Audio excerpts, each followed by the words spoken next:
नमस्ते। काफ़ी काफ़ी समय बाद हम लोग फिर से मिल रहे हैं। सबसे पहले तो इस लंबे गैप के लिए माफ़ी चाहेंगे। सच में कुछ ज़रूरी काम आ गए थे, व्यस्तता बहुत बढ़ गई थी, तो ये देरी हुई। पर हाँ, अब हम वापस आ गए हैं और पूरी कोशिश रहेगी कि ये बातचीत का सिलसिला अब जारी रहे। तो चलिए आज कुछ गहरे विचारों में उतरते हैं। ये वो बातें हैं जो हमारे साझा किए गए स्रोतों से निकली हैं। जिंदगी के कुछ ऐसे पहलू जिन पर हम रोज दौड़ते भागते ध्यान नहीं दे पाते। आज हम देखेंगे कि कैसे कुछ बड़ी सच्चाइयां आंखों के सामने होते हुए भी दिखती नहीं। कैसे हमारी अपनी सोच, हमारी धारणाएं हमें दुनिया अलग तरह से दिखाती हैं।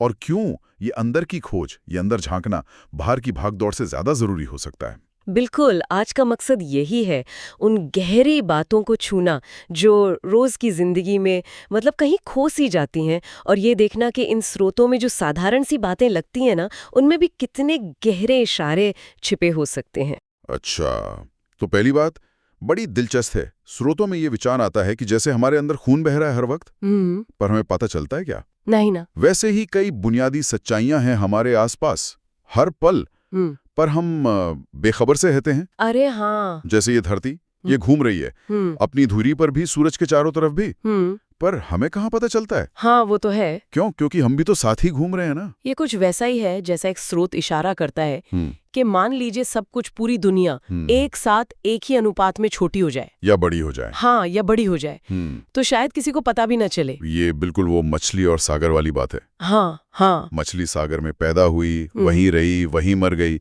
उसे सागर का पता कब चला? जब किसी मछुआरे ने जाल में फंसाया और पानी से बाहर गर्म रेत पर डाल दिया, तब उसे होश आया कि वो कहाँ थी। हमें चीजों का एहसास अक्सर उनसे दूर होने पर ही होता है। जो हर वक्त साथ है वो तो जैसे अदृश्य हो जाता है। वाह, ये बात तो सोचने वाली है। निरंतरता हमें बेहोश कर देती है, और यही बेहोशी शायद हमें वो दिखाती है जो है ही नहीं। मतलब हमारी अपनी धारणाएं। बिल्कुल, हमारे अपने बनाए हुए चश्मे। स्रोतों में एक बड़ी मजेदार कहानी है इसकी। वो आदमी जिसकी नाक कट गई थी, जी जी। अब शर्मिंदगी हुई तो उसने क्या किया? पूरे गांव में हल्ला मचा दिया कि अरे, नाक कटाने से तो दिव्य दर्शन होते हैं, स्वर्ग दिखता है। हाँ, और लोग भी कैसे। और कमाल देखिए, बस अपनी शर्म छिपाने के लिए ड्रामा शुरू हुआ, और कुछ लोगों ने मान भी लिया। उन्होंने भी अपनी नाकें कटवा ली, जी। और फिर सब मिलकर ऐसे नाच रहे हैं, गा रहे हैं, जैसे सच में कोई बड़ा खजाना मिल गया हो। ये कहानी बहुत कुछ कहती है। ये दिखाती है कि हम अपनी कमी, अपनी गलती या अपने अंदर के खालीपन को छिपाने के लिए कैसे बाहरी चीजों का, झूठे मुखौटों का सहारा लेते हैं। हाँ। और फिर अपने जैसों का एक ग्रुप बना लेते हैं ताकि वो झूठ मजबूत लगे। ये बिल्कुल वैसा ही है जैसे लोग पैसा, पद, शोहरत में सुख ढूंढते हैं और कहते फिरते हैं, अरे बड़ा मजा आया, बहुत मिला। पर अंदर झांको तो अंदर झांको तो हाथ खाली, मिलता कुछ नहीं। क्योंकि असली खजाना तो, जैसा स्रोत कहते हैं, वो भीतर है। बाहर तो बस एक दौड़ है, एक भ्रम है। और ये बाहरी चीजों का, अच्छी बातों का भी हश्र कई बार अजीब होता है। जैसे वो कहावत है ना, काल करे सो आज कर। हाँ, हाँ। आज करे सो अब। बिल्कुल, बड़ी अच्छी बात है कर्मठ बनाने के लिए। पर एक सेठ जी थे, उन्होंने अपने आलसी नौकरों के लिए ये तख्ती लगा दी। अच्छा।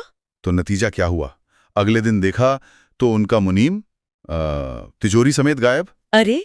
हाँ, उसने सोचा सेठ जी कह रहे हैं जो कल करना है वो आज ही कर लो, और पल में प्रलय हो सकती है, तो तिजोरी कल क्या साफ करनी, आज ही कर लेता हूँ। हाँ हाँ हाँ। देखिए, यही होता है जब ज्ञान की बातें अज्ञानियों के हाथ लगती हैं, अर्थ का अनर्थ। हाँ। और इसी से जुड़ा एक और गहरा मुद्दा है, स्रोतों में जिम्मेदारी से भागना। हम अक्सर अपनी मुश्किलों के लिए दूसरों को दोष देते हैं। हाँ, ये तो बहुत आम है। पति कहता है पत्नी खराब, पत्नी कहती है पति। जी। या फिर बस सीधा संसार को ही गाली दे दो कि ये दुनिया ही बेकार है, दुख का घर है। लेकिन क्या सच में, क्या संसार दुख का मूल है? ये सवाल स्रोतों में उठता है बार बार। या दुख की जड़ कहीं हमारे अंदर ही है? हमारा अज्ञान, हमारी बेहोशी, वो जिसे मूर्छा कहते हैं। बिल्कुल सही। स्रोतों का सार यही निकलता है, दुख का असली कारण हमारी अपनी अंदरूनी बेहोशी है। एक तरह की नींद में चलना। जैसे ही हम जागते हैं, होश में आते हैं, सुख अपने आप आ जाता है। जब इंसान अपने सुख दुख की पूरी जिम्मेदारी खुद लेता है। किसी और पर उंगली नहीं उठाता। अच्छा। अगर पहला कदम ही गलत पड़ गया, मतलब ये मान लिया कि संसार बुरा है, वही दुख दे रहा है, तो फिर अगला कदम और गलत होगा। संसार से भागने का, हाँ त्याग का। जी, पर ना संसार बुरा है, ना उससे भागने से सुख मिलेगा। कुंजी तो अपने भीतर है, जागने में, होश में आने में। ये जिम्मेदारी वाली बात बहुत गहरी है, और इसी से वो सवाल भी जुड़ता है, ईश्वर कहाँ है, कौन है? लोग ऐसे पूछते हैं जैसे वो कोई इंसान हो जो आसमान में बैठा है। जैसे कोई व्यक्ति हो। पर स्रोत कुछ और कहते हैं।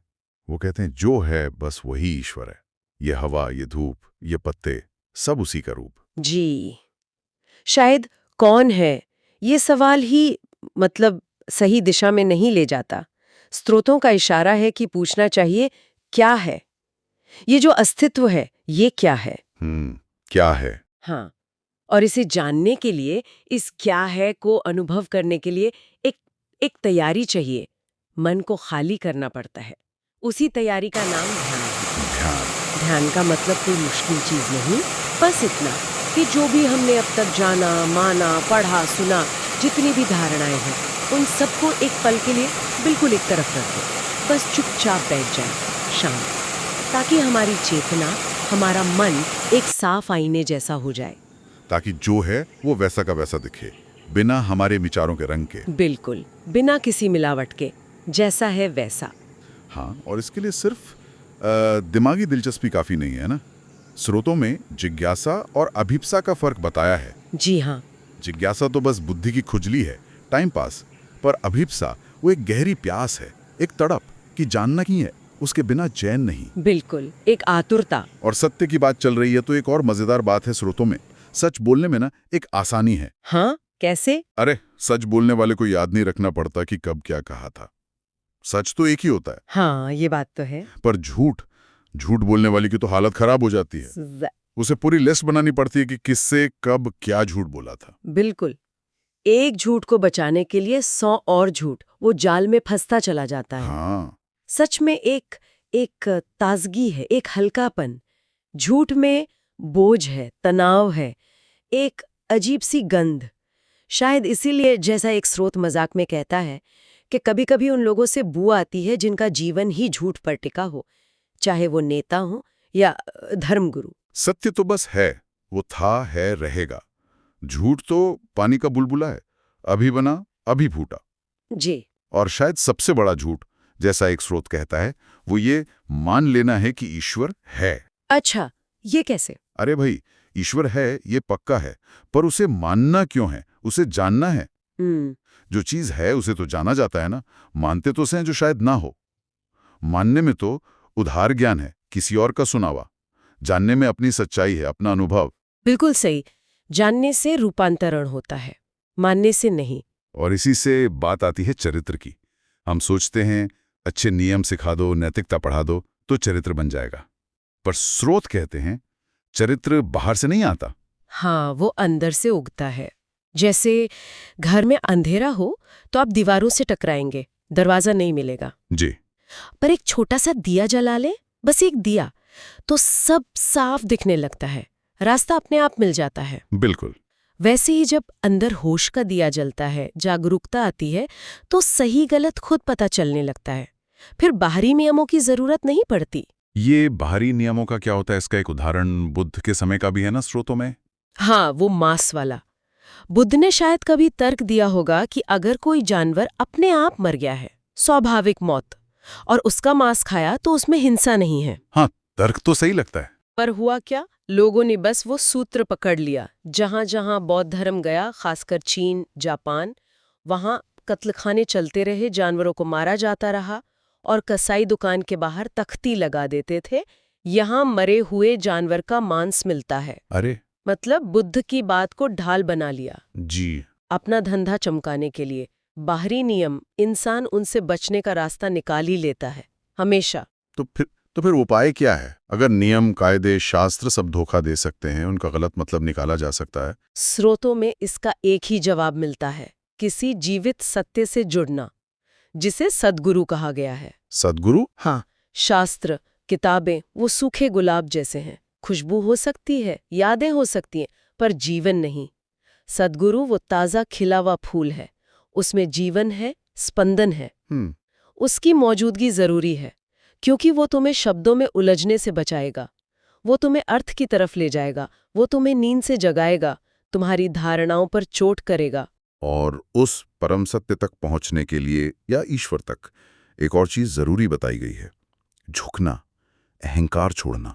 बिल्कुल, अकड़ कर खड़े रहने से वो दरवाजा नहीं खुलता। गोरखनाथ ने कहा है ना, मरो हे जोगी मरो, मारण है मीठा। मरना मतलब अहंकार का मरना, ये मेरा भाव, इसका गल जाना। जब ये मरता है तभी वो अमृत मिलता है, वो परम आनंद। प्रेम का रास्ता इसीलिए कठिन है। पहली शर्त ये, सिर उतार के रख दो। सिर उतारना मतलब अहंकार का विसर्जन? हाँ, पूरा समर्पण। जब तक मैं खड़ा है बीच में, तब तक परमात्मा नहीं आ सकता। वो मैं ही तो पर्दा है। और ये समर्पण, ये कहीं भी हो सकता है। अगर पूरी श्रद्धा से, पूरे दिल से एक पत्थर के सामने भी झुक जाओ ना, तो वो पत्थर भी बदल जाता है। क्यों? क्योंकि तुम्हारे झुकने से तुम्हारे अंदर कुछ खुलता है, तुम्हारी ग्रहणशीलता बढ़ती है। चमत्कार पत्थर में नहीं, तुम्हारे झुकने में है। वैराग्य शब्द को लेकर भी बड़ा कंफ्यूजन है। लोग सोचते हैं मतलब घर बार छोड़ के भाग जाओ। हाँ, जंगल चले जाओ, जबकि स्रोतों में वैराग्य का ये मतलब नहीं है। वैराग्य का मतलब है संसार में रहो, काम करो, जिम्मेदारियां निभाओ, पर कर्ता मत बनो। साक्षी बनो। जीवन का रस लो, पर उसमें लिप्त मत हो, आसक्त मत हो। मतलब विरस हो जाओ। जीवन को एक खेल समझो, एक नाटक। हल्के फुल्के रहो, तब कोई बोझ नहीं रहता।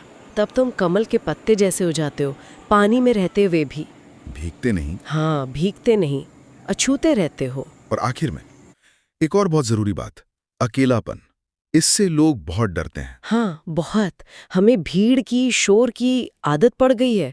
अकेले होते ही घबराहट होती है। लेकिन स्रोत कहते हैं कि अकेले होने की कला सीखनी चाहिए। हाँ, और ये जरूरी भी है। रोज थोड़ा सा समय निकालें, 10 मिनट, 15 मिनट, बस चुपचाप बैठ जाएं कहीं भी। आंखें बंद कर लें या खुली रखें, और बस अपनी सांस को देखें। सांस को कैसे? बस आती जाती सांस, अंदर आ रही है, बाहर जा रही है। कुछ करना नहीं है, बस देखना है। इसे आनापान कहते हैं। और मन में जो विचार आ रहे हैं, जा रहे हैं, उन्हें भी बस देखो, जैसे आसमान में बादल। उलझो मत उनमें। तो इससे क्या होगा? धीरे धीरे ये अकेलापन जो पहले चुभता था, वो अब शांति देने लगेगा, सुकून देने लगेगा। यही ध्यान की शुरुआत है। अच्छा। और सांस को देखते देखते, होश रखते रखते, एक पल ऐसा आता है, सांस अंदर जाते हुए या बाहर जाते हुए, जहां वो क्षण भर को ठहर सी जाती है। हाँ। स्रोत कहते हैं, वही ठहराव, वही गैप अंदर का दरवाजा है, अंतरात्मा का, परमात्मा का। इसी को शायद वो सहज नाम या अजपा जाप कहते हैं, बिना कुछ जपे ही। बिल्कुल। सांस के साथ होश गहरा होता है तो धीरे धीरे अंदर एक आवाज सुनाई देने लगती है, एक संगीत जो बज नहीं रहा, बज रहा है। अनहद नाद। हाँ, अनाहत नाद, अनहद नाद, बिना किसी चोट की पैदा होने वाली आवाज। ये अस्तित्व का संगीत है, शाश्वत, जिसकी सबसे करीबी ध्वनि ओंकार है। ये अंदर का संगीत है। तो आज हमने इन स्रोतों से ये समझा कि कैसे रोज की जिंदगी में ही गहरे राज छुपे हैं जिन्हें हम देख नहीं पाते। कैसे बाहर भागने के बजाय अंदर मुड़ना जरूरी है। जी, और ये भी कि शांति और समझ दूसरों पर दोष डालने से नहीं आती, बल्कि अपनी जिम्मेदारी लेने से और अपने अहंकार को गलाने से आती है। ध्यान, होश, समर्पण, ये सब रास्ते हैं।